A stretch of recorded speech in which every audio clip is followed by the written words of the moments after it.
Okay, this is a bit of a belated response, but I kind of just wanted to do this video. Just, yeah. So, if you haven't heard, New York Governor Cuomo stepped down, and I just wanted to react because it's weird. Is if I step aside and let government get back to governing. And therefore, that's what I'll do. Because I work for you. And doing the right thing is doing the right thing for you. Because as we say, it's not about me, it's about we. Kathy Hochul, my lieutenant governor, is smart and competent. This transition must be seamless. We have a lot going on. I'm very worried about the Delta variant, and so should you be. But she can come up to speed quickly, and my resignation will be effective in 14 days. To my team, Melissa DeRosa, Robert Mejica, Beth. Okay, so, I mean, you heard it from his mouth. He's resigning. Good. He's a big piece of it.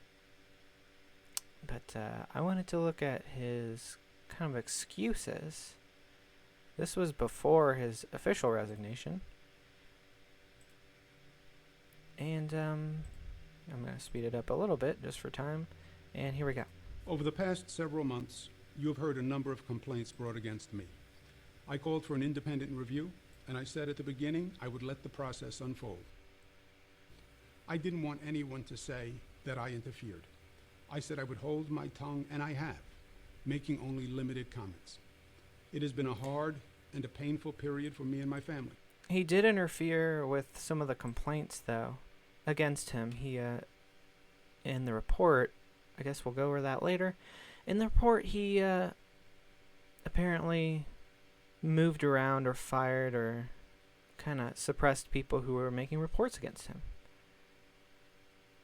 Obviously, because he's a corrupt piece of shit. Especially as others feed ugly stories to the press. But I cooperated with a review, and I can now finally share the truth.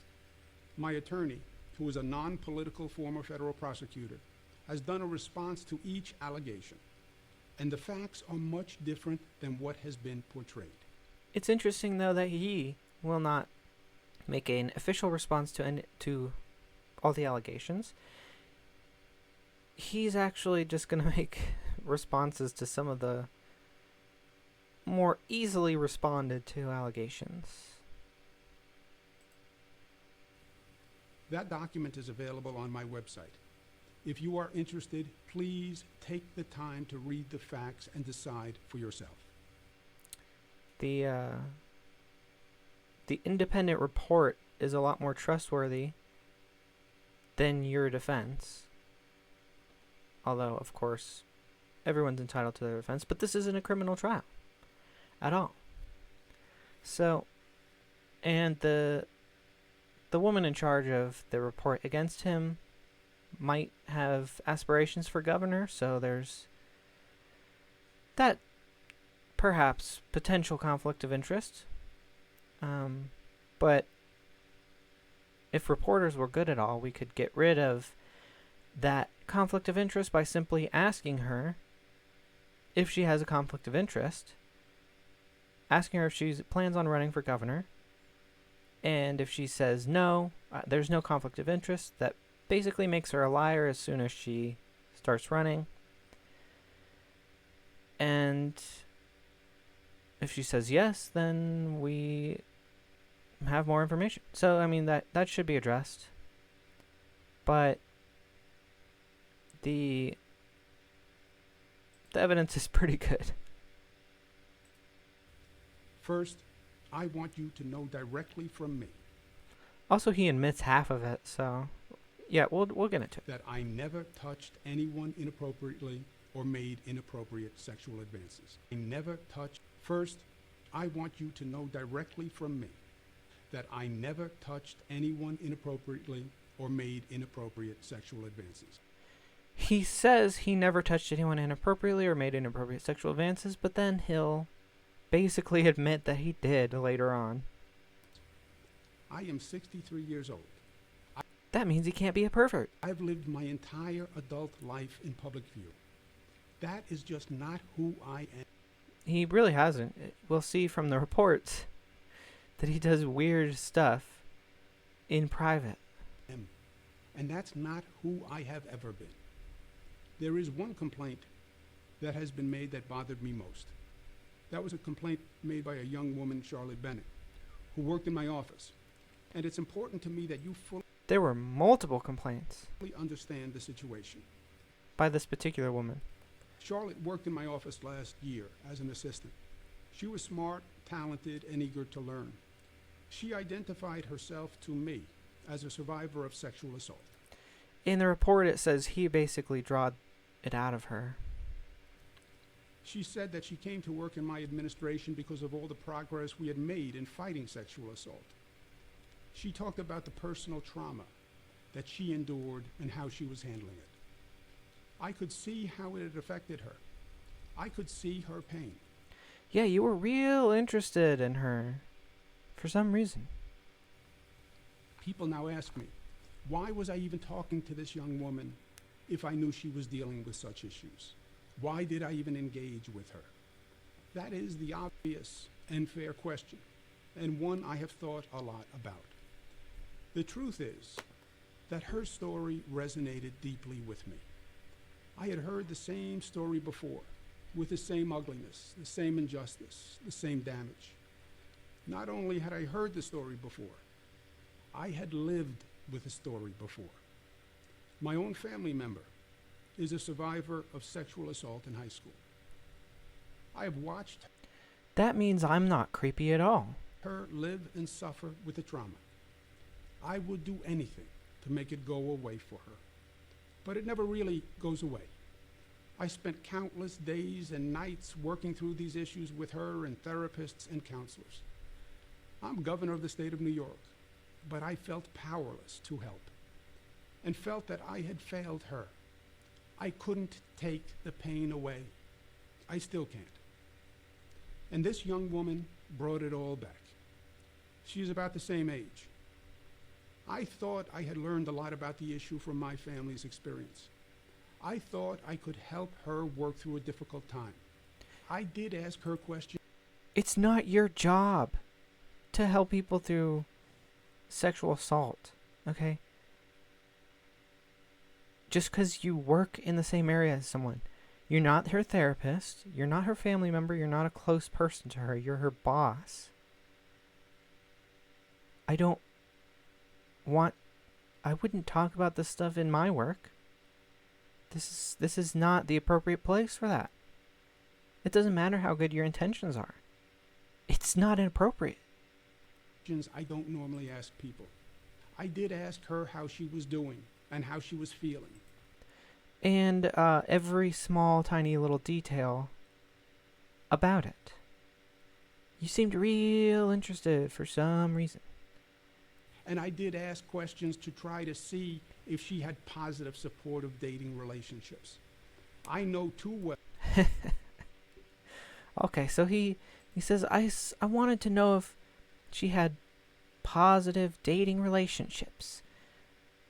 Is his excuse for why he was constantly asking her if she was single, which she found invasive and inappropriate, which I would have. It's not your business at all. So his excuse for being creepy about her personal life is, I just wanted to make sure that she was dating the right people. Right? Which is not appropriate anyway. God. Well, the manifestations of sexual assault trauma and the damage that it can do in the aftermath. I was trying to make sure she was working her way through it the best she could. I thought I had learned enough. Not your job. And had enough personal experience to help her. But I was wrong. I have heard Charlotte and her lawyer, and I understand what they are saying. But they read into comments that I made and draw inferences that I never meant. because they're really ambiguous and inappropriate anyway. So you shouldn't have said them in the first place, and they come off as creepy, which is one reason you shouldn't have said them in the first place. The other being it's not your place. They ascribe motives I never had. Motive is not really important because, again, it doesn't matter. Not appropriate in a workplace. And simply put, they heard things that I just didn't say. Charlotte, I want you to know that I am truly and deeply sorry. Well, when these comments, are you dating anyone? Are you single? Where did he touch you? It's all very confusing when it's laced with comments like, oh, I just want to find some hot babe and take her up into the mountains in my motorcycle. And he talked a bunch about how, like, which celebrities he would fuck. So he's already being creepy and way too familiar and sexual with this woman, and then he starts asking about her sexual personal life in excruciating detail. I brought my personal experience into the workplace, and I shouldn't have done that. Yes, you should not bring your personal life into the workplace. Correct. If you're an adult who doesn't know that, you shouldn't be running a state. I was trying to help. Obviously, I didn't. Yeah, you should have known that, and it wasn't your place. I am even more sorry She didn't ask for it. that I further complicated the situation. My goal was the exact opposite. Doesn't matter. I wish nothing but good for you and for all survivors of sexual assault. Sure you do. There is another complaint I want to address from a woman in my office who said that I groped her in my home office. Let me be clear, that never happened. She wants anonymity, and I respect that. So I am limited but what I can say. But her lawyer has suggested that she will file a legal claim for damages. That will be decided in a court of law. Trial by newspaper or biased reviews are not the way to find the facts in this matter. Not legally, but facts are facts. Newspapers can report facts. It doesn't prevent anyone from reporting things that happened. Now, yes, he should have the presumption of innocence in this case, but in light of all these other accusations at the same time, it seems pretty much in line with his conduct. And, as he'll admit, he was doing inappropriate touching. Again, regardless of his intentions, it doesn't matter. If you're touching people inappropriately, there's no, I touched her inappropriately for the right reason, though. I welcome the opportunity for a full and fair review before a judge and a jury, because this just did not happen. Other complainants raised against me questions. Yeah, not yet. But an internal review is valid. That have sought to unfairly characterize and weaponize everyday interactions that I've had with any number of New Yorkers. The New York Times published a front-page picture of me touching a woman's face at a wedding and then kissing her on the cheek. Unless she's a close friend or family member, not appropriate. This isn't like, I know the standards are a little different in Europe. People kiss each other on the cheek for greeting each other. But again, this is not Europe. So this isn't like something people normally do with each other unless they're very familiar. And even Italian Americans are coming out and saying that it's just close friends and family that they kiss like on the cheek like that. And they condemn Cuomo's use of harmful Italian stereotypes to excuse and cover up his own creepiness. That is not front page news. I've been making the same It is when you're a governor and you're being weird. gesture in public all my life. That's weird. I actually learned it from my mother and from my father. So because your mother and father were physically affectionate, that means that you should do the same thing with strangers. Yes. No. That means you're being weird and creepy. It is meant to convey warmth, nothing more. Indeed, there are hundreds, if not thousands, of photos of me using the exact same gesture. I do it with everyone, black and white. I touch black people. And white people. It doesn't matter. And okay, this is a good pause here. Super creepy. Is this your kid? If this isn't your kid, don't be touching kids on the face, please. That's not right. It's not good. It's an invasion of personal space. It's weird. Way too familiar. Young and old. Yeah, again. He's saying, I'm not doing this because I want to fuck these people.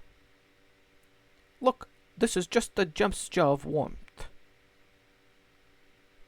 Doesn't matter. It's creepy. It's an invasion of space. Stop it. It's weird. Don't do it. A hug is too much from, like, a public official that you don't know well. A handshake or a fist bump. That's about as close as you should get to people you don't know. Okay? Pro tip. Or, if you're posing for a picture, a hand on the shoulder or a hand on the back. But even a lot of people are not comfortable with that. I think the hand hovering thing is a bit cringe. So, hand on the shoulder. That should be fine because you're taking a picture with someone. That's fine. The shoulder is nowhere near anyone's personal space. The face, or the groin, or the butt, or the boobs. The shoulder is not a sensitive space, but the face is perhaps more intimate than a lot of other places that I can mention. Straight and LGBTQ. I touch LGBTQ people, and I touch black people, and I touch little children, and I touch old people, you see? I'm not trying to fuck them, because I would never fuck an LGBTQ, or a black, or a child, or an old. So, that sounds like what his logic is. See, it's not creepy, because I wouldn't fuck these people. Powerful people. Yeah, Straight. I believe that you would touch Bill Clinton. That there looks like the face of, yeah, we got away with some shit, buddy. Look at that shit-eating grin.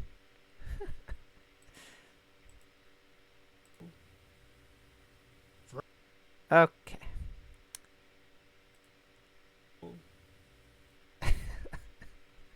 Kissing Al Gore on the cheek. If you're buds, which he probably is with Al Gore, but he's saying this is normal behavior that he displays for everyone. Not really cool. This is weird. Again, not appropriate for someone you're not very close with. Even then, a lot of people who are close are just like, yes, don't fucking touch my face, please. Friends, strangers, people who I... Strangers. See, that's the point. He admitted he touches strangers on the face. Friends, strangers... Why? He's not a baby. Oh, he's not a puppy.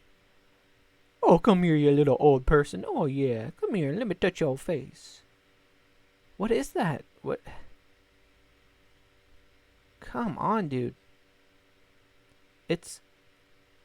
You should know that this is weird.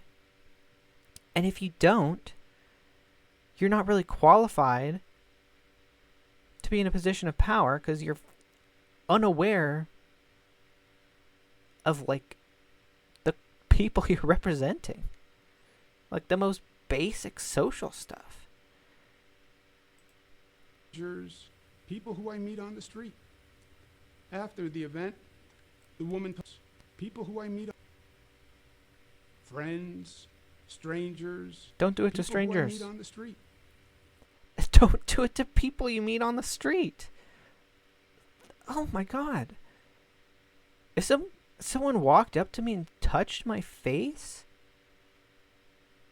that would be worse to me than if someone grabbed my ass. Or my crotch. Partially because I got clothes on there. But yeah, you're touching my exposed skin, and my face is pretty intimate. And it's where my head, my consciousness lives. It's me as a person feels like it's in my face, in my eyes. If you're touching that, it's like you're reaching into where I live. Not cool. I wouldn't like it even if it was a public official. Like, obviously, if some random guy walked up to Cuomo and touched his face, he wouldn't like it. He thinks that because, oh, I'm the governor, that makes it not weird. No, it's still weird. After the event, the woman told the press that she took offense at the gesture. Yeah, I would too. Without any sexual connotation, I would take offense to it. And for that, I apologize. Another woman stated that I kissed her on the forehead at our Christmas party and that I said, Wasn't there... LGBT convey warnings of black and white, young and old, straight and LGBTQ, powerful people, friends, strangers, people who I meet on the street. After the event, the woman told the press that she took offense at the gesture. And for that, I apologize. Another woman... Was it this woman? I think he uses her picture in the slides. I either missed it or we haven't gotten to it yet. But yeah. But one of the women featured in the photos spoke out today alongside attorney Gloria Allred, calling the unwanted kiss in 2018 embarrassing, and says she was further victimized when the governor used the incident to explain away his action. See, you're posing, you're smiling, and then all of a sudden the dude leans in and kisses you on the cheek. Like you're a baby or a dog. Like that would be embarrassing. If you don't know someone or if you are just working with them, then all of a sudden they're in your face. I do not appreciate him using my picture to spin a story. I do not condone his actions towards any of the women who have come forward, and I do not appreciate being made to look as if I do. Yeah, so I mean, somewhere in this slideshow, I think, he used her picture to be like, yeah, I do this to everyone. I do it to everyone. Strangers, old people, the gays.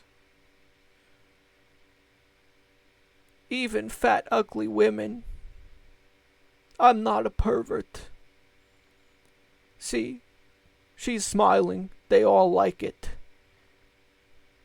Meanwhile, half the people in these pictures that are supposed to supposedly show everyone's fine with it, he does it to everyone, they're like, yeah, that was embarrassing, that was creepy, I didn't like it. Stated that I kissed her on the forehead at our Christmas party and that I said, "Ciao, Bella." Now, I don't remember doing it, but I'm sure that I did. I do kiss people on the forehead. I do kiss people on the cheek. I do kiss people on the hand. I do embrace people. I do hug people, men and women. I do on occasion say, "Ciao, Bella." On occasion, I do. Yep, there it is. So he's using these people as props to be like, yeah, it's okay. They all like it. Meanwhile, they don't like it. This is a snapshot taken in the moment, and people try to stay composed in public and not be confrontational. And look how he's grabbing her arm, too. That's weirdly controlling. Do slip and say "sweetheart" or "darling." I slip and say sweetheart and darling. It's not that hard to control your words. Every word I've said has been calculated precisely tonight. Every curse word I'm fully conscious of. It doesn't just slip out. I made the decision to say fuck in this episode. Some episodes I make the decision not to, because I want the content to be less offensive. Sometimes I don't give a shit, and I let them fly, and I never slip. Do you think it's just not that hard to control your voice box? Do you slip and say the wrong thing when you're giving press conference? No, it's not a slip. You intended to say sweetheart or darling. And yet, that's a familiar term. Don't just say it to anyone, okay? I know it's that one's pretty innocuous, but just stay away from familiar honorifics. It's just good practice. Just don't do it. Just talk to people. You don't need to lace your language with niceties, especially when it's possible to backfire. It's not that hard to figure out. Cut out the fat. But he's a politician, so he always wants to lace his language with padding, right? Or honey. I do banter with people. I do tell jokes. Honey. Don't call your secretary honey. Or darling. That should be self-explanatory. Just don't do it. Some better than others. I am the same person in public as I am in private. You have seen me do it on TV through all my... Really? Because in private, you're laying in people's laps and telling them about what celebrities you're going to have sex with and weird stuff like that. Do you lay in people's laps during your press conference? My brief... Preference conference. things, and for 40... That'll be something that happens soon. Politician will come out. These are the people I want to have sex with. I prefer having sex with furries. Do not demonize my sexuality. It's my sexual preference. And that makes me strong. Please clap. Years before that, I try to put people at ease. I try to make them I try to put people at ease by invading their personal space, by choking them and kissing them from behind. Pro tip. You could figure out that this is not putting people at ease without doing it and getting feedback, okay? Like, you should know this. Again, like, this is simple stuff. It's not normal. He knows that not everyone does this. He knows that it's a thing that he does. Not that most people do. So he's aware that this is atypical, but he thinks it's okay. smile. I try to connect with them. And I try to show my appreciation and my friendship. I now understand that there You don't have friendships with people you meet on the street or strangers. are generational or cultural perspectives that, frankly, I hadn't fully appreciated. Yeah, that's sort of the problem is, as a leader and a governor, if you don't understand the culture you're representing, it's, kind of an issue there, buddy. Like a big one, like a massive oversight. And I have learned from this. Now, the state already has an advanced sexual harassment training program for all employees, including me. But I want New York State government to be a model of office behavior. And I've brought in an expert to design a new sexual harassment policy and procedures, and to train the whole team, myself included. I accept responsibility, and we are making changes. I accept responsibility, except nothing I've done is wrong. Other complaints, Even though I've hired someone to change my behavior, and I say I've changed my behavior and admit my behavior was wrong, but I've also done nothing wrong. I haven't... At the beginning, he started saying, I haven't touched anyone inappropriately. Now he's saying, I'm taking responsibility. I hired someone to retrain my behavior, but I haven't done anything wrong. Talking out of both sides of his mouth. Everything that guy just says, bullshit. Thank you. relate to the work environment. Now, I have always said my office is a demanding place to work, and that it is not for everyone. We work really, really hard. My office is no typical 9-to-5 government office, and I don't want it to be. The stakes we deal with are very high. Performance. This guy is not genuine at all. Like, he's just acting. That's what politicians are. They are parasitic actors. That's it. That's the definition of a politician. Sometimes even life and death. We have to get the job done. I promised you that I would, and I will. But now, a number of complaints target female managers, which smacks to me of a double standard. First, when have you ever seen male managers maligned and villainized for working long hours or holding people accountable or for being tough? A strong male manager is respected and rewarded, but a strong female manager is ridiculed and stereotyped. What is he talking about now? So, how is this relevant? Strong males are respected, like myself, who doesn't have any complaints. Oh, wait, what? Yeah, do you think that it's possible that female managers also have inappropriate levels of familiarity with people, or are, like, mean to their employees?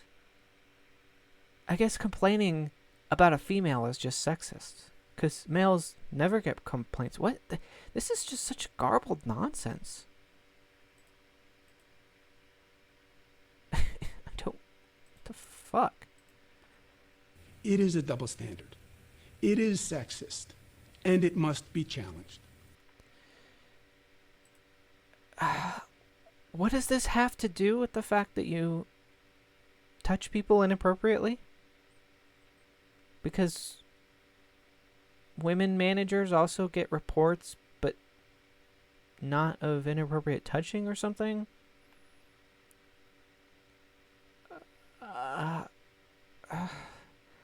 This is just a red herring.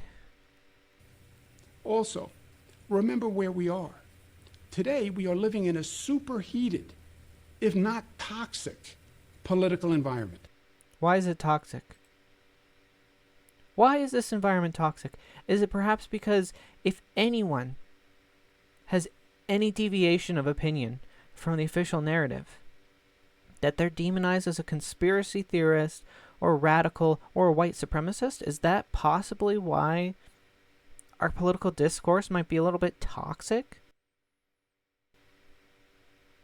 I don't know. And who's that coming from? Obviously he means Trumpsters existing means our discourse is toxic. And what does that have to do with anything here? Are Trumpsters the ones who are finding him accountable? No. It's Democrats. Is he saying that the metoo movement is toxic? Well, some elements are. And actually, all the Time's Up leadership has been sacked because of their covering up of Cuomo's sexual and inappropriate behavior. So, is he calling the reactionary Time's Up movement toxic? Because it can be. Certainly there is an element of cancel culture run awry there. And it's not just men saying that. There's a lot of women that I know who are way more fervently against the Me Too movement. I'm not against it, but I recognize that it goes too far a lot of times. Well, the movement itself, but not the movement itself, but individuals within it who just take it and run, and really it's the other people, I guess, in the movement who don't question it, because that would be, they can't, they just accept anyone under the banner. So I guess that's the toxic part. But is he saying he's the target of overzealous cancel culture? That shouldn't be lost on anyone.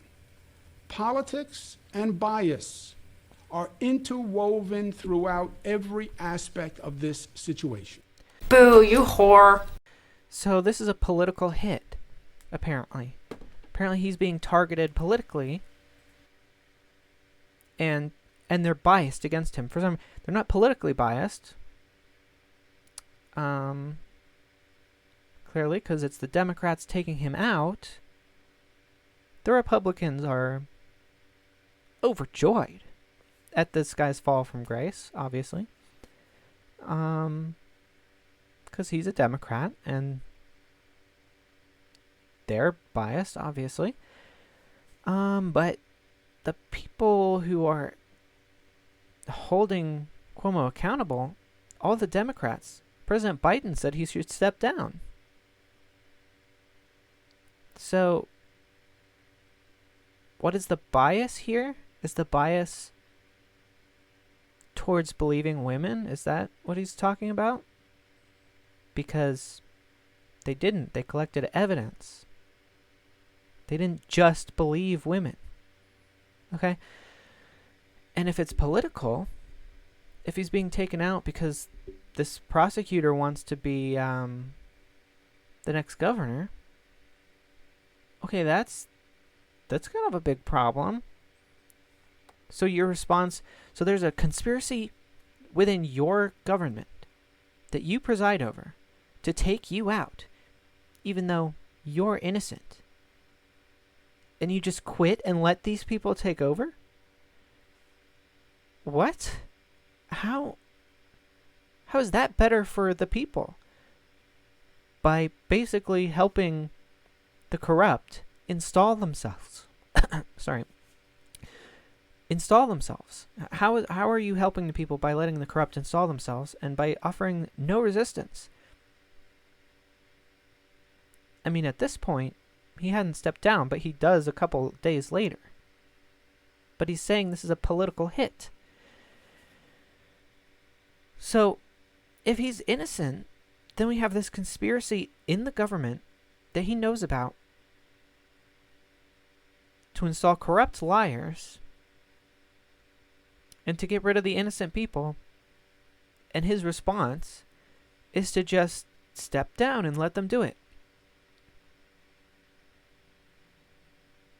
That's pretty bad. That's really bad. That shows really bad character either way. Because if he is guilty, the system, I mean, it's bad for his character if he's guilty. It's bad for his character if he's stepping down and he's innocent. And if he is guilty, the system is still corrupt because it's been covering this up and helping him for a long time. So either way, the system's corrupt because it's either taking him out and he's innocent, or it covered him up and he's guilty for a long time. And either way, his character is bad.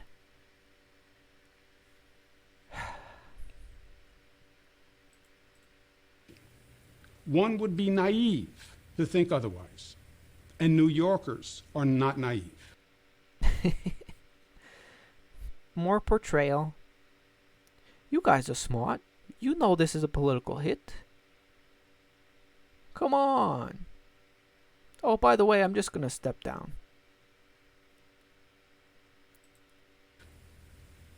I understand these dynamics. My father used to say, God rest. Why? If he's doing this for the people, why is he stepping down? Again, this just shows weakness of character, of fortitude. He doesn't actually care for the people. Because if he was innocent, he would keep fighting. Till the trial. Rest his soul, that politics is an ugly business. That's definitely true. Because of people like him. As usual, he was right. Not his father, but Andrew Cuomo himself. But for my father and... Well, his father was the governor. Yeah, that's the other thing. It's a political dynasty. His father was governor, and his brother is an anchor at CNN who refuses to report on his brother. Which he probably should, because it's a conflict of interest. Because obviously he's not going to report bad things about his brother. He had this whole banter with him during the early days of the pandemic, because I mean, it was just gross. They were giving the governor all this weird press and praise as his brother is an integral part of the reporting. So he'll report positive things about his brother, but not negative. For me, it's worth it. Because despite it all, at the end of the day, we get good things done for people. And that is what really matters. And for those who are using this moment to score political points or seek publicity or personal gain, I say they actually discredit the legitimate sexual harassment victims that the law was designed to protect. My last point is this. I say to my daughters all the time that as complicated as life gets, is as simple as life is. Look at that tiny little smirk. As complicated as life gets is as simple as it is. Aren't I so smart? Aren't I a good father for having such a clever little thing to say like that? I'm so clever. It's... What is he trying to portray here? Fatherliness? It's a stupid little quote. Life's complicated. Yeah, so what? What? He's just trying to seem more personable here. Which, if you study like people's psychology and their behavior, you just instantly see how full of shit people who throw things like that in are. It's irrelevant, it's portrayal, it's manipulation. My job is not about me. My job is about you. So full of shit. But he has to say it. It's all about you, folks. What matters to me at the end of the day is getting the most done I can for you. So I'm just going to step down instead of fight this. And that is what I do every day. And I will not be distracted from that job. We have a lot to do. We still have to manage the COVID beast. It is not dead yet. It's not over. We then have to reopen and reimagine our state because our future is going to be what we make it. Build back better. I know we can do these things because I know the strength and the character of New Yorkers. Look at You guys are cool. So that makes me cool, right? the progress we made on COVID. It is amazing. We went from the highest infection rate in the country to one of the lowest infection rates in the country. Nobody. I only had to kill thousands of old people to do it. I just had to send them to nursing homes despite the fact that that would infect other old people who we knew were the most at risk. I didn't use the field hospitals or the army's resources. No, just sent them back to the nursing homes, and then I covered that up, changed the numbers. Yeah, that's why. Yeah, it's amazing that he's going down for the sexual stuff, which may or may not be sexual, but it is inappropriate. But not covering up all the deaths. Not faking his numbers. Not handling the situation in any responsible manner. Yeah. That's politics for you. In fact, I wouldn't be surprised if the Democrats were turning on him because he outlived his usefulness. And eventually this nursing home thing was going to come out with proof. And they couldn't take the political hit. So they decided, well, we'll take him out so that we won't have to hear about this thing. We'll take him out for something else that's like more personal. That's probably what's going on. Nobody thought that we could do it, but New Yorkers did it. You did it! Doesn't that make you feel good? Don't get mad at me. That shows that there's nothing that we can't do when we work together. Except get through these false accusations. Together as one community, as one family, as New Yorkers. We will. Thank you. And notice that he never mentions like the sitting in laps and the other inappropriate stuff. He just deals with some of the easier stuff. So this is Charlotte Bennett, and yeah, for some reason, Cuomo was pretty obsessed with her personal and sexual and dating life. I mean, who can figure that one out? I don't know. Total mystery. Anyway, let's wrap this up with looking at the actual findings and Cuomo's response. Just to be fair, you know, nothing wrong with being fair. So, okay, so let's see.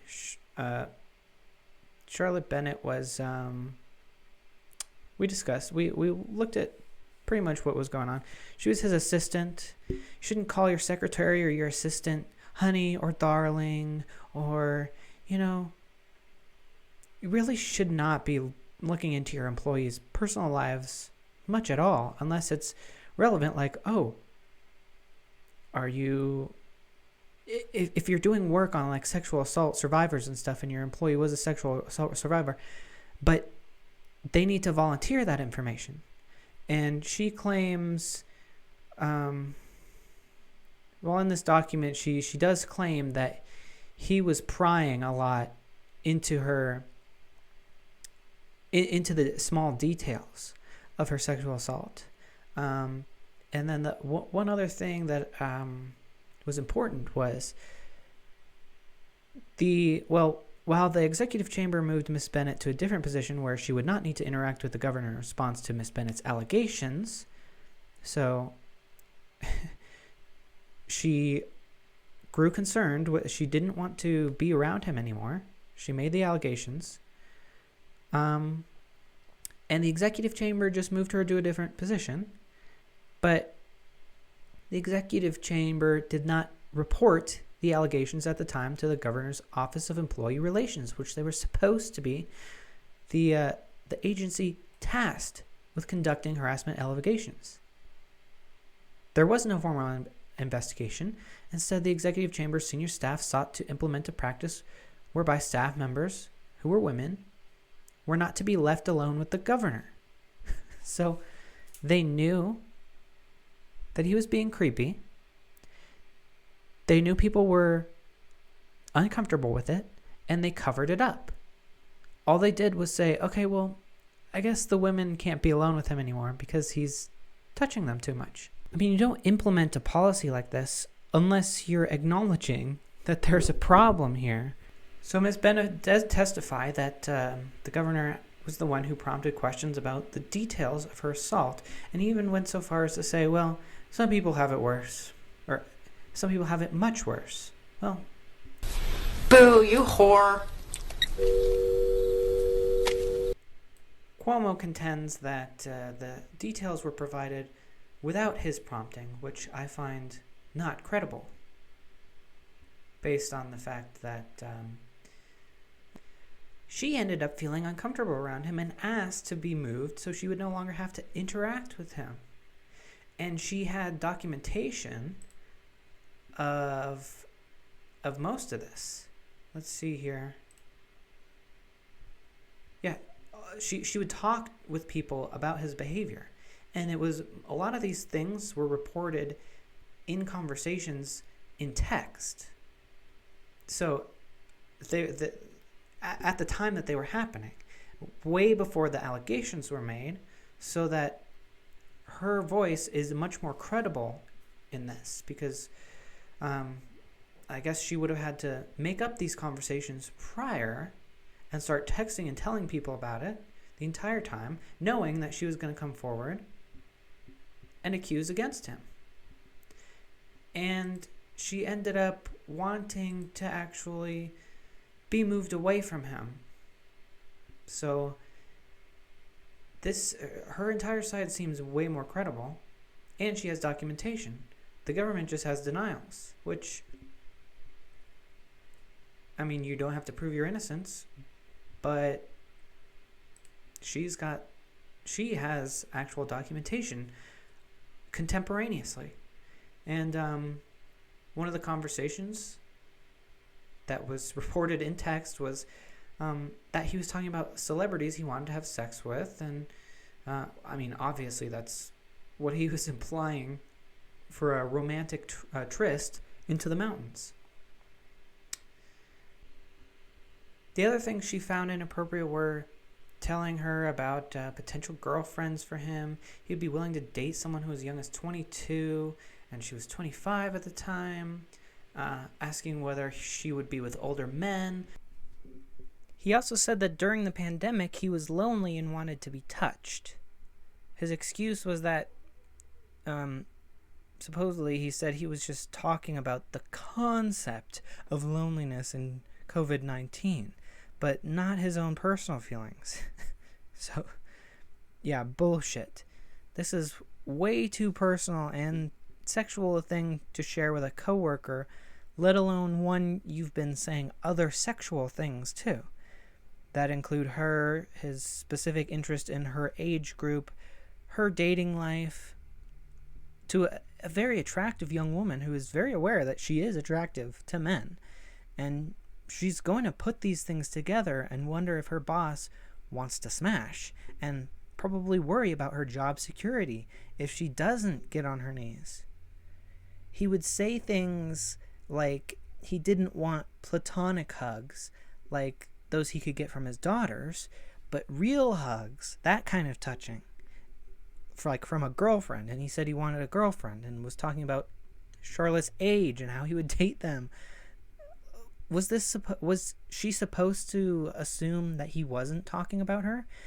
Apparently, it was also an open secret that he was cheating on his now ex-wife, but I digress. So you can kind of connect these things together. He's clearly interested in her, or behaving as if he's clearly interested in her. Even if that wasn't his intention, he is behaving as if that was his intention. You wouldn't be able to tell the difference between him and a guy who was trying to hit on her and pick her up.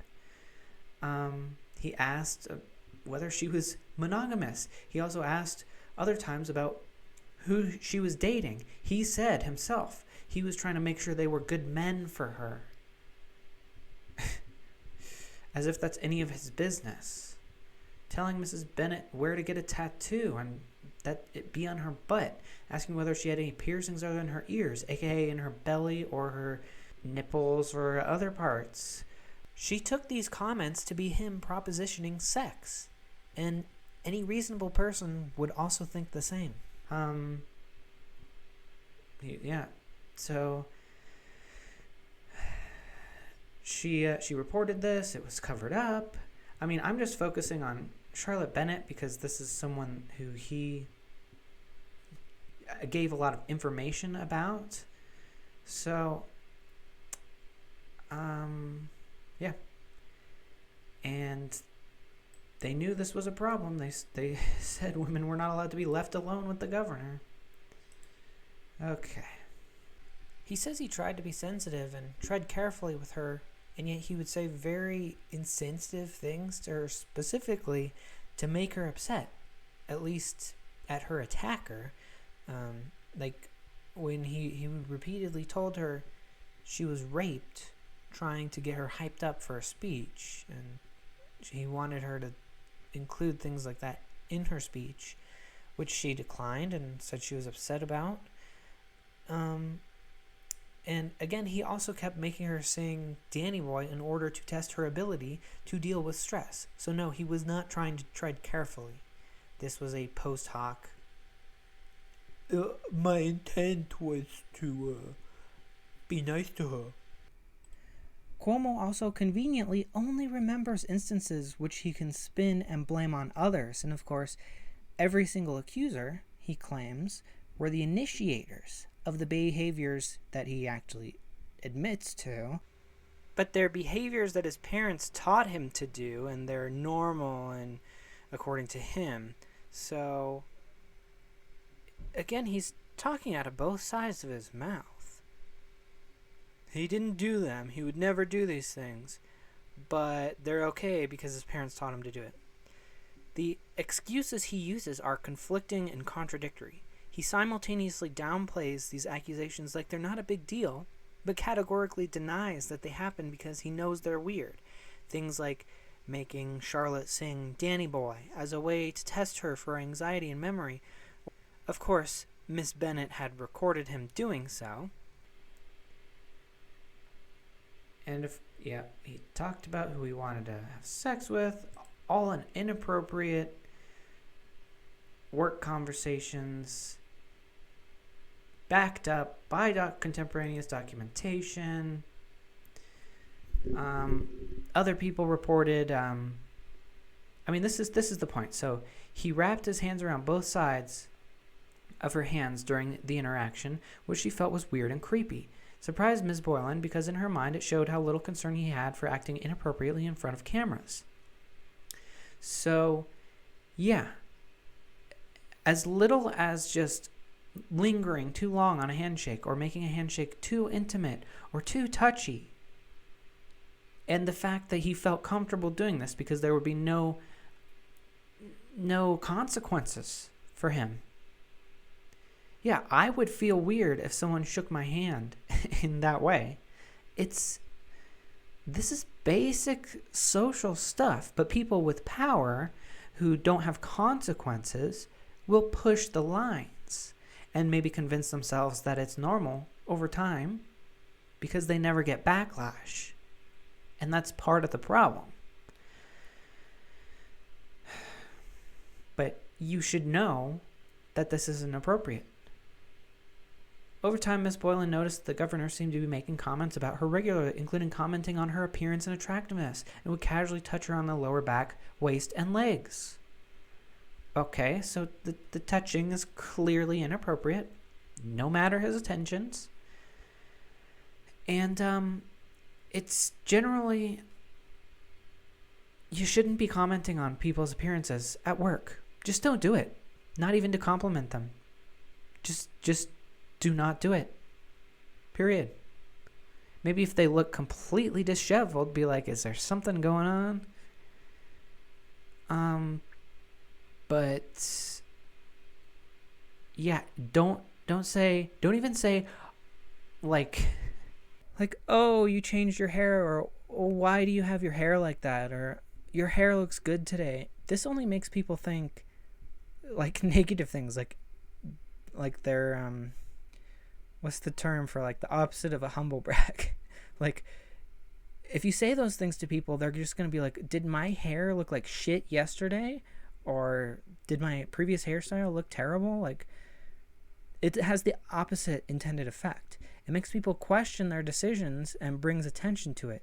Just let it be. Just let someone's style just be their style. You don't have to comment on it. If they ask for your opinion, give it. Generally, unprompted advice is considered rude and invasive. Same with probing personal questions, no matter how frivolous. There's a reason like, how are you? Or how's it going? They're not real questions. They're just greetings to always be answered with, yeah, good, I'm fine. You see someone that you know and they ask you how you are, and you just have to say that you're fine when you're not really fine, but you just can't get into it because they would never understand. Virginia Limiadis reported that Cuomo touched her on the company logo of her shirt and he said something about that he would just say that there was a spider on her shirt after brushing his hand there. This is just testimony. However, if it was made up, why wouldn't she just claim that he honked her boobs or pulled a Joe Biden and slipped his hand up her skirt? Come on, man. He allegedly groped and inappropriately commented on Lindsay Boyle's appearance.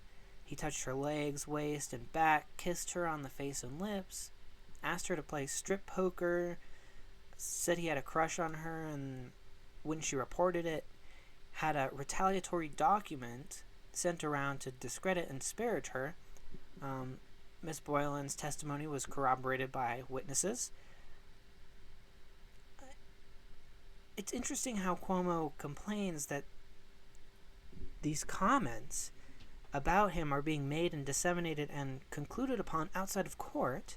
Meanwhile, he's doing the same thing against his accusers, like in the case of Lindsay Boylan. What do you expect from politicians whose nature is parasitic hypocrisy? He allegedly groped and inappropriately commented on Lindsay Boylan's appearance. Alyssa McGrath reports similar behavior from Cuomo, asking about her love life and if she would mingle with men or tell on coworkers if they would cheat on their husbands, as well as staring down her shirt. I mean, I could go on. There's way more accusers. They're all pretty similar, so I'll link the full 168-page document in the description. And an undisclosed female trooper, trooper number 1 described the governor's behavior toward her after she joined the PSU as generally flirtatious and creepy. Yeah, so doesn't matter your intentions. If you're being flirtatious, that's not professional. It's not a professional work environment. Just period. End of story. Done. No question. Basically, especially in government, you should be acting like a robot with your employees. I'm not kidding. She did not observe the governor acting in a similar way with state troopers who were men. So Cuomo likes to cry about the double standard of how women bosses are treated versus male bosses, which isn't even true, really. That's a nut job feminist stereotype. You can't even back that up with any statistics or anything. It's literally just playing into the stereotype to criticize the stereotype, because it's trying to invoke this image of an overbearing, bitchy woman manager. And you're supposed to go, oh yeah, I know what that's like, while you're saying that that's wrong, right? So I've experienced female and male managers. I mean, I can only speak for myself that I didn't have a different reaction towards them being overbearing or not overbearing.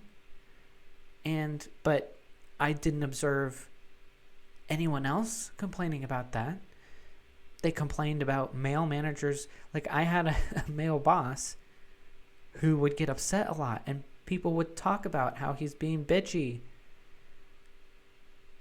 So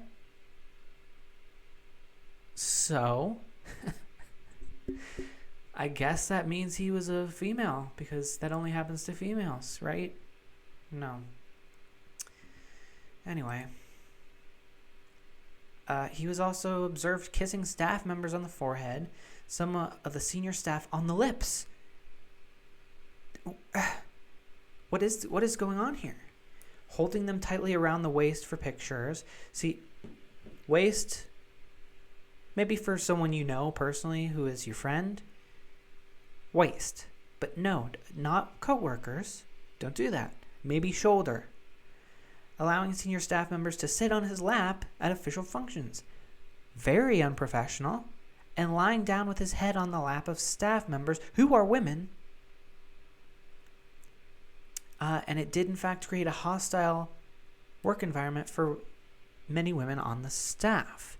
So, and he makes no excuses. This is his response here from his lawyer. And I'm just going to search the word lap. Here. Oh, jeez. Here. No results. He makes no attempt to respond to the accusations of putting his head in the crotch of people on his staff. Okay? So, let's see here.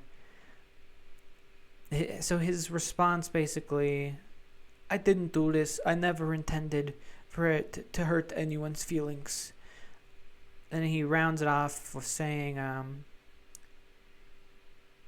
until the series of tweets by Lindsey Boylan in December 2020, shortly after she announced her campaign of Manhattan Borough President, no one has ever advanced a charge of sexual harassment against the governor, despite his having been in the public eye for decades. 2 FBI background checks, 2 Senate confirmations, bruising political campaigns, blah, blah, blah, blah.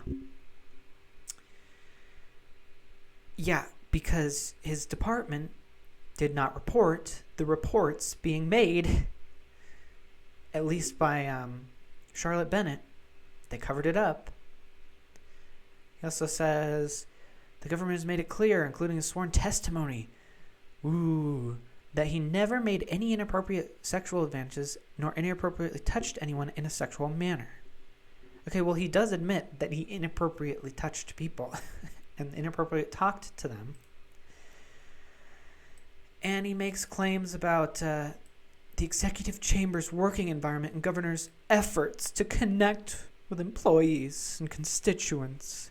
He just cares so much about you. It's all about you and connecting with you.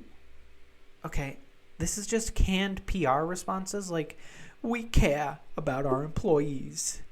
We make efforts to connect with our employees. Efforts. Keywords like that. Connect. Have a good working environment. These are portrayal words. Acting. Empty cliche corporate platitudes that lack any factual grounding. He portrays emotion and intention, but there's no material facts produced in this document anywhere, really, other than the pictures of him groping a bunch of people. Like, there's the defense ends at like page 26, and then there's the rest of the 85 pages are just pictures of him groping people. Okay, so I guess we'll just hold on one of those. So yeah, he doesn't produce any material facts other than that to substantiate his evidence or his innocence. And moreover, his intentions are irrelevant. This is basically to distract you with emotion, right? And again, he makes no attempt to actually defend against the accusations that he put his head in the laps of people, had them sit on his lap. This, so speaking of the, how does he word it? The efforts to connect with employees and the working environment, right? Doesn't actually respond to the allegations about the working environment, which female employees found hostile. So let's give him the best good faith interpretation possible, that the people sitting on his laps did so with consent, and that the people whose laps he sat in did so with consent. This still creates an unprofessional work culture where he creates this expectation in his mind and others where he can do that. So it creates a work culture where people who do not want that kind of physical interaction might be pressured into it or seen as not being a team player for not engaging, or he just assumes that because these people let him do it, that it'll be okay to do it with anyone and everyone. And so he does. He says, I do this with people on the streets, with strangers. He thinks it's okay to do with anyone because his parents taught him some affection. Okay? Multiple people described the work environment as extremely abusive and unprofessional, but the abuse, the anger, the stressful and threatening environment were normalized, and the typical rules did not apply. It was clear employees were kept from speaking out because they feared losing their jobs or other forms of long-term retaliation or everyday humiliation just for reporting toxic behavior that should have been reported. The lack of accountability of the senior staff clearly contributed to this disregard for professionalism, and the unprofessionalism clearly also fed into the lack of accountability through fear tactics. Why the people responsible for holding the governor accountable work for the governor is beyond me. It's a broken system, and it's unlikely Cuomo didn't see what he was doing. If you behaved and let him misbehave, you were rewarded. And if he really did try and create a good working environment, people wouldn't be this fearful, this pissed off. It isn't that hard to run a good working environment. His excuse for this is that we run a tight ship. We work really hard, which is just spin for yelling at people and telling them that they're idiots and they can't do their job and he should do their job for them, things like that. Yeah, the other thing about it is, again, with the power structure, he gets this mentality, he pushes the line because he can get away with it, and then it's a circular, vicious circle where then he starts thinking it's normal because no one says anything. But the whole thing is, even though he's being creepy and flirtatious, no one can say anything, quote, no one can say anything because for fear that they will be retaliated against. And everybody, for the most part, gets promoted because they're in good graces with the governor. So if they stay quiet or give him information, they'll get promoted or something good will happen to them. That's just the culture, okay? Cuomo clearly crossed that line and made people want to leave his presence. This power dynamic also kind of forced people to acquiesce and normalize to his behavior, because you can't really draw that line with bosses without fear of getting fired. So bosses have the responsibility to not even approach that line. I mean, co-workers of any kind, really, but especially the bosses. Charlotte Bennett contemporaneously texted her friend that she anticipates that after she goes forward to ask for a new position, she's risking being fired entirely. In another text conversation, she was saying to her friend that she was about to burst into tears. Why would she risk her job like this? So how is this a political hit? She has to have been threatened by some political conspiracy to make up a series of texts during the time that it's alleged to happen, that over months, that Cuomo half agrees with, and risk her own livelihood just to have Cuomo's job be at risk. His excuses make no sense and rely on a vast, convoluted conspiracy that he has no evidence of, not even testimony. His response was comparatively short, when usually responses are much longer than the original, because it includes all of the original points, plus the refutations. His response is just very generic and does not really address anything in specific, which is why it's so short.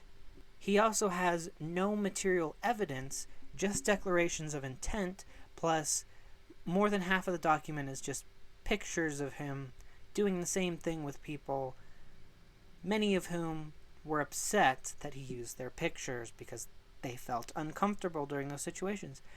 But again, that's not the point. Not everyone is going to be comfortable with that. So just don't do it. Only do it among close friends. Definitely not strangers. He admits that what he did was inappropriate in hindsight, which can only mean that either he's too immature and out of touch and unprofessional as is to realize this sooner, or he's only sorry because he got caught. Either one is not excusable in this environment. Again, he keeps repeating his worthless intentions. Even though it should be obvious what his intentions seemed like, they're indistinguishable from someone with bad intentions, or his behaviors are indistinguishable from someone with molester intent. He says that Miss Bennett contemporaneously thought of him as a father figure, and the interactions were not sexual. However, she only characterizes this in the early days, which she says soon changed. So this is just an instance of him quote mining and cherry picking dishonestly, because this does not characterize the entirety of the interactions as he's trying to portray. And meanwhile, he admits that he understands that he should not have engaged in the behavior that he did admit to, because she was made to feel uncomfortable anyway, because it is inherently creepy and sexual in nature, especially taken together, which is why she didn't realize at first. So he contradicts himself. See, he he's saying that, I did nothing wrong. There's nothing wrong with anything that I did. However, I should not have done them. He's trying to pretend that they're totally innocent while at the same time saying that that he shouldn't have done them. So this makes his credibility very low. He's talking from both sides of his mouth. Either he's admitting to the accusation or he's blaming the victim, as if the only reason he shouldn't have behaved that way is because she took it the wrong way, not that he was wrong for doing it. He dances around admitting that her responses to his actions is the normal, expected response, while pretending that this behavior is normal and then saying he shouldn't have done it. A lot of his excuses are just pathetically amateurish. Like this one where he says an employee texted back to him, "Gotta love the cheese," as evidence that he says this correspondence is inconsistent with someone who felt uncomfortable with him, which is not true. As if anyone has ever just not acted nice or tried to kind of say normal responses to someone who they feel uncomfortable around just to kind of get through the day. And I focus on other things than the actual gropings because those are only substantiated by corroborating testimony instead of documents, but that also likely occurred because it was testified by so many people. Now, there are several instances where people admit his touching and kissing were not uncomfortable or that he helped them on certain occasions. Okay, so I'm not claiming that this person is 100% evil and has no redeeming qualities whatsoever. What I'm saying is he was too loose, too familiar, and while on the surface or taken individually, his acts are overlooked, but the accumulation of this overly familiar and often perhaps sexual behavior displayed uncomfortable patterns that cross the line, and with repeated and chronic inability to keep himself in check, this pattern emerges so that everything taken together has a certain context. While each act individually he wants to separate and say, separate it from all of its context. Meanwhile, taken together, the context is quite obvious. And again, even if he didn't intend it, should be obvious to him. So, I don't think he's a rapist. I don't think anyone accused him of rape. And he certainly isn't even the sleaziest of the Democrats. But clearly, he is not acting with the standard we should expect of a professional, especially a government servant of the people. Cuomo tries to defend himself and insinuate that Charlotte Bennett is being dishonest or contradictory with her statements by saying that she had referred to him as a father figure and as a helpful person. Except that this father figure comment also, it only applies to her early on interactions, which changed very quickly. She said it wasn't obvious that he was being a sexual harasser until it started building up and escalating over time. See, one or two instances here or there doesn't really raise too many red flags, but as a repeated harassing behavior, the pattern emerges over time. So, we already saw that they'll cover it up.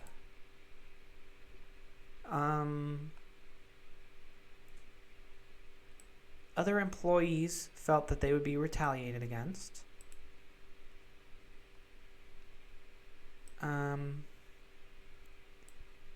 And he did. His department would move people around in order to cover it up and retaliate when they would report things like this. Charlotte Bennett, the person he talks about most, the one he's so concerned about. So she has documentation. What is his response?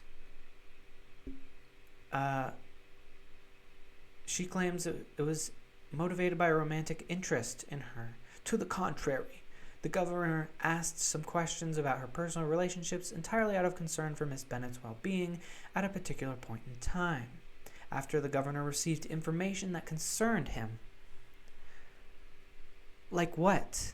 Of course, the governor provided the investigators with more detail, but the governor does not intend publicly the governor does not intend to publicly explain those details. So this lawyer couldn't even proofread his document. The governor does not intend to publicly explain. You're stupid. Stupid. The governor does not intend publicly explain those details out of respect for Miss Bennett and her privacy. Okay, good excuse. Bad grammar. Actually, bad excuse. That was sarcasm. Anyway, nevertheless, Miss Bennett's contemporaneous interpretation, that was her documentation through text messages and the reports, with the governors and acting as a father figure, okay, and not anything sexual, are entirely consistent with his intentions, except for the fact that she reported it being weird and creepy. And also, he just admitted earlier, in this thing, Miss Bennett claims that she thought it was sexual. So he's contradicting himself, and she reported it, and she tried to get away from him. So clearly, these are quote mines. Seem familiar? While Letitia James may have aspirations to run for governor, the women coming forward certainly do not. So they don't have a conflict of interest here. The evidence itself, the evidence stands on its own and points towards the accuser's credibility and not Cuomo's, regardless of whether Letitia James is using these accusations to get Cuomo out of her way. So while we could even assume Letitia James is going through with this investigation as a political hit towards Cuomo, I mean, there's the whole implication of, in general, these things don't get addressed unless there's some political reason to take someone out. Well, the actual accusations are not political in nature. They just might be being brought forward, and the truth might be being released for political reasons, which in that case, it doesn't matter what the intention behind it is, if it's true. If he pervasively makes people feel uncomfortable but doesn't know it, the governor is basically admitting to being socially inept. He's constantly saying he shouldn't have done those actions, but that's the victim's fault for misinterpreting them. Then he says it was a political conspiracy, but admits that he made many people feel uncomfortable in the workplace. So, what is it? Was it all just concocted and targeted at him for politics, or did he actually make people feel uncomfortable? His excuses are all over the place and contradictory, and it's people like this who feel like they're just above consequences that I just love to see crash and burn and get their just desserts. I feel no guilt at the pleasure in his downfall. The Schaudenfreude. And almost on cue, right as I was about to export this video, it came out that Chris Cuomo, the former governor's brother and CNN anchor, is now being publicly accused of sexual assault and harassment as well, by his former boss at ABC, no less. Apparently she was fed up with his metoo hypocrisy, advising his brother to deny all accusations and lecturing Americans like he wasn't part of the problem, and refusing to cover any negative press on his brother while gladly doing positive press. Apparently, Chris greets women by grabbing their asses. I have a feeling that if this is normal for him, this is only the tip of the iceberg. He emailed his former boss apologizing for assaulting her. He said his hearty greeting was a function of being glad to see her. Then starts off by saying, well, Christian Slater just got arrested for similar groping, but I groped you with good intent, so please accept my apology. The dude didn't even take the time to capitalize any letters or use basic grammar in his apology for sexual assault. So, okay. He ends it by saying, this very short apology, he ends it by saying, I promise I won't grope you next time, no matter how happy I am to see you. As if grabbing someone's ass is a normal response to being happy to see someone. Well, when you're a horny sex pest, yeah, I suppose it is. Though, this leaked email shows his admission. He even denied this conduct in a leaked call with former Trump lawyer Michael Cohen, where Cohen says, why not, when Cuomo asks if he's the type of guy who would molest and rape women. I'm always careful when I talk to media, Right. Do you know how many phone calls I've gotten from people at ABC who say that reporters are calling and lying about things they heard about me to try to get stories about me when I was at ABC? Guys calling and saying, I heard he was the Charlie Rose of ABC, he used to invite women to the hotel and open his bathroom. Do I look like the kind of guy who's got to do that? Sure, why not? But you're lying. So I already have a good source that says that he forced one woman to have sex. I just want to know if you've ever heard anything like that. There is no woman. Right. There is none of that. So here's the problem. Women who do work there saying, oh yeah, some of these men, and naming me with other guys, we bumped into each other once in the elevator and he put his hand on my shoulder and he made me really uncomfortable. I mean, what the It's a problem. And now I'm careful with the media always. Right. I've always told you, the media is not your friend. No. Yeah, a great pair, these Cuomos. What would you know of the political complexities of our life? No offense. Anyway, that's just a small rundown of the sad situation. Poor little Governor Cuomo. Can't molest anyone anymore. Well, I mean, he's still a very wealthy individual. And just basically chilling at his mansion now. Well, I guess that concludes our discussion today. So, ciao Bella. Dog bless.